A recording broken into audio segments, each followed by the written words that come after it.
Imagine From the this. bustling New ports Delhi, to the late halls of January power, a new 2026. alliance is forged The city in is a loud, rapidly proud, changing and world. packed with visitors for Republic Day week. But behind the ceremonies, something much bigger is happening. Not a missile test, not a border clash, not a dramatic speech, a trade deal. The kind of deal that doesn't explode on the front page like a scandal, but can reshape jobs, prices, and power for years. Here's the shocker. India and the European Union just closed the biggest trade negotiation India has ever done. And it took almost 2 decades to finish. 2 decades of arguments, 2 decades of pauses and restarts. 2 decades of almost there and not yet. So why did it suddenly move now? What's really inside it?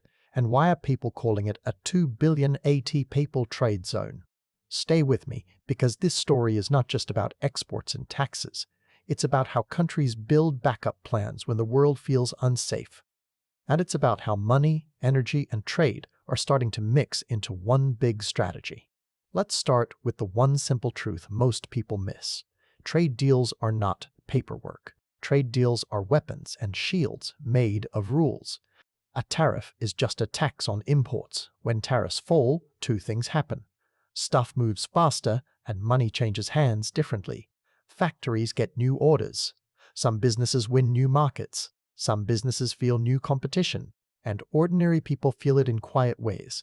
A job offer, a cheaper product, a business that suddenly gets busy, or a small shop that starts to struggle. Now zoom out a little. The world has been acting nervous for years. Supply chains snapped during the pandemic. Then wars and sanctions changed oil routes. And big countries started using trade like a pressure button. Tariffs here, sanctions there, new rules overnight. So every major economy is asking the same question now. What if our biggest partner turns unpredictable?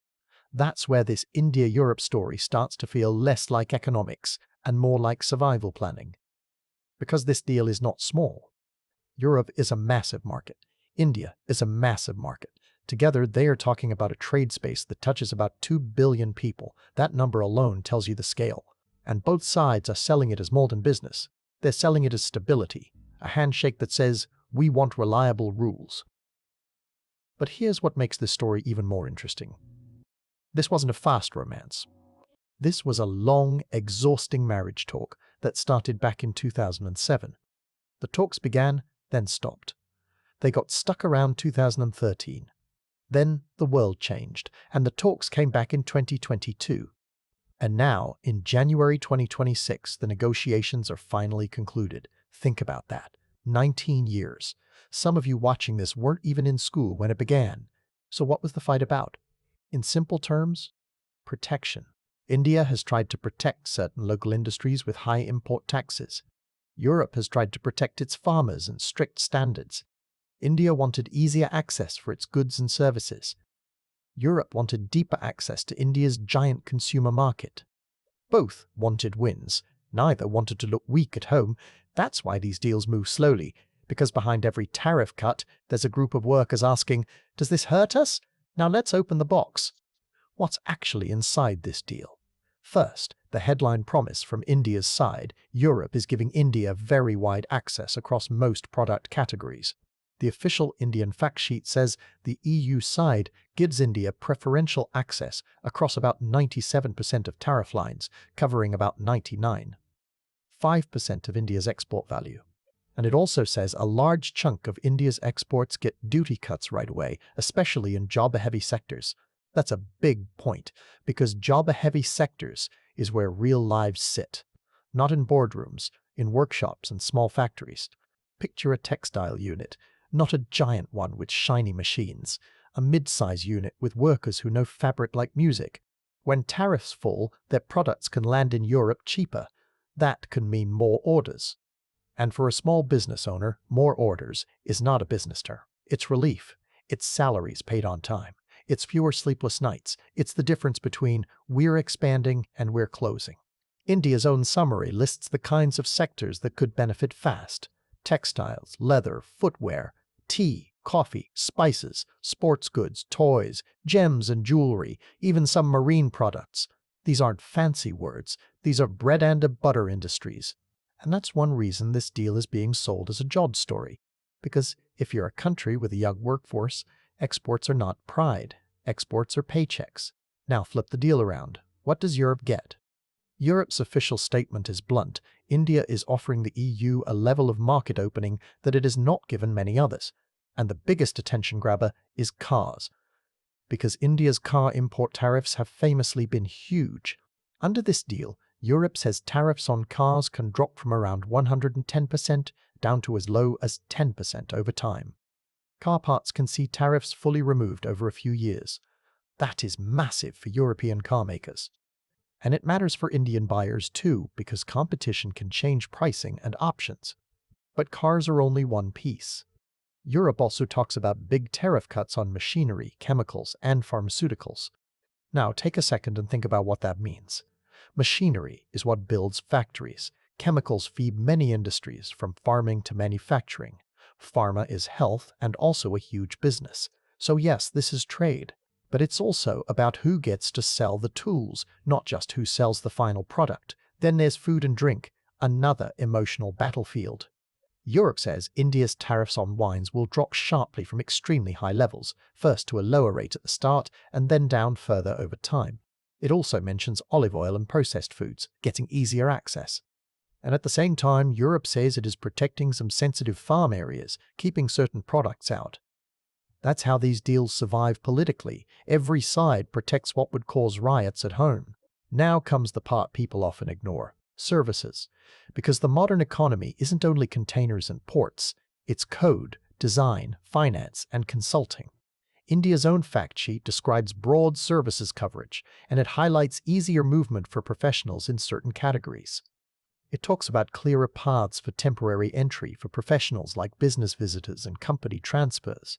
To a young professional, that's not politics, that's a life plan, a chance to work abroad for a project, a chance to learn, a chance to send money home, a chance to come back with skills and confidence. And the deal is not only trade.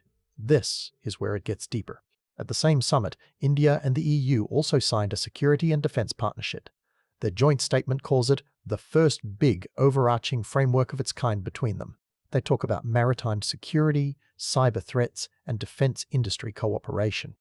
They even talk about negotiating a security of information agreement so they can share sensitive information more smoothly. So this is not just sell more goods. This is trust each other more. Now pause here because this is the turning point in the story. Why is a trade deal sitting next to defense and security? Because trade has become security. If your chips come from one place and that place becomes hostile, your factories slow down. If your energy comes from one place and that route gets blocked, your prices spike. In today's world, the flow of parts and fuel is almost as important as the flow of soldiers. That's why the India-EU joint statement also talks about technology cooperation. It talks about semiconductors, artificial intelligence, 6G, and digital public infrastructure. Again, simple meaning, they don't want to be dependent on one single system. They want options. Now let's connect this to the bigger global background, because India's trade story can't be separated from India's energy story. Since 2022, global oil trade has been reshuffled. Russia faced heavy sanctions from the West, and India started buying a lot more Russian crude, often at discounted prices. One detailed research note shows Russia's share in India's crude imports rising dramatically over recent years, reaching around a third in 2024-25 by value and volume. That helped India's refiners manage costs, and it helped Russia keep selling oil. But it also pulled India into a constant balancing act. Trade with the West, energy deals with Russia, friendships with many sides. This balancing act is not good or bad. It's simply how India has tried to protect its own interests. And now, the twist. Even that energy strategy has become harder. Europe has been tightening rules around fuels made from Russian oil, even if refined outside Russia. This has pushed big refiners to adjust what they buy and where they sell. So the easy story. India buys cheap oil, refines it, exports it, is no longer so simple. The rules are changing. The pressure is rising. And the game is constantly moving. Now let's talk about money. Not stock market money. Currency money. A lot of people online say, the dollar is finished. That's usually emotion talking, not data. Yes, countries are exploring more local currency trade. India's central bank created a framework in 2022 that allows trade settlement in Indian rupees through special accounts, aiming to support exports and reduce friction in some trade flows. That is real. And it shows intent. India wants the rupee to be used more in cross-border trade, but intent is not instant reality because the world still runs heavily on the dollar. A major USS Federal Reserve study says the dollar made up about 58% of disclosed global reserves in 2024, and it notes that share has been basically unchanged since 2022. That doesn't mean the dollar is immortal. It means change is slow, because trust takes decades to build and decades to lose. So the smarter way to see this is not one big collapse, but many small shifts.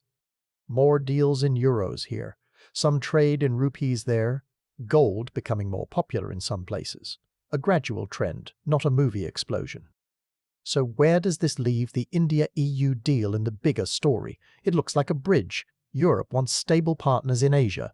India wants stable demand and stable rules. Both want to reduce risk in supply chains.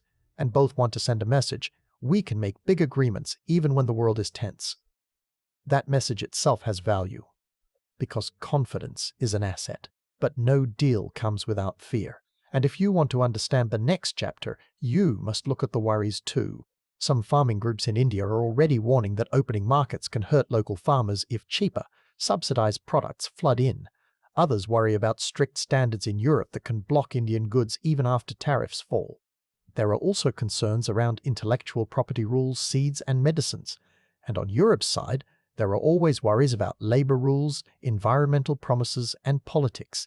This is why ratification matters, because the deal is concluded, but it still has to pass through legal steps and approvals before it fully kicks in.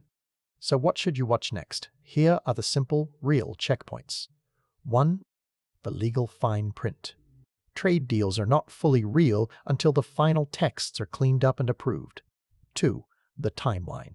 Europe itself says the agreement still needs steps like legal revision, translations, approvals, and consent procedures before it enters into force. 3. Early winners. Watch which sectors announce new investments and hiring first. Textiles and manufacturing stories can show up fast. 4. The backlash. If protests grow, politicians may push for safeguards and slowdowns. 5. The plus deals. Both sides are also talking about more agreements, like investment protection and geographical indications, which matter a lot for branded products and long-term trust. Now, let's bring it back to the human level, because that's what this channel is about. Simple financial insight. If this deal works, it could mean more export orders for Indian small and mid-businesses, more partnerships between Indian and European firms, more skill movement, more competition, which can push quality up and prices down in some areas. But it can also mean certain local players face tougher competition. Some farmers and small producers may feel exposed if protections aren't designed well. And politics can always slow or bend the path. So no, this is not a track that destroyed an empire. That's a catchy headline, but reality is more complex. This is a strategic bridge built in a nervous world. A bridge between two big markets that want more control over their future.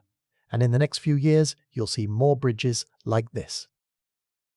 Not because countries suddenly became best friends, but because uncertainty is expensive. And when uncertainty gets expensive, countries start signing stability. If you made it to the end, here's the question I want you to think about. In a world full of tariffs, sanctions, and sudden rule changes, is the real superpower military strength? Or is the real superpower having options? This is simple financial insight. And if you want a follow-up, I can do a second episode that breaks down who benefits sector by sector and what it could mean for jobs in India.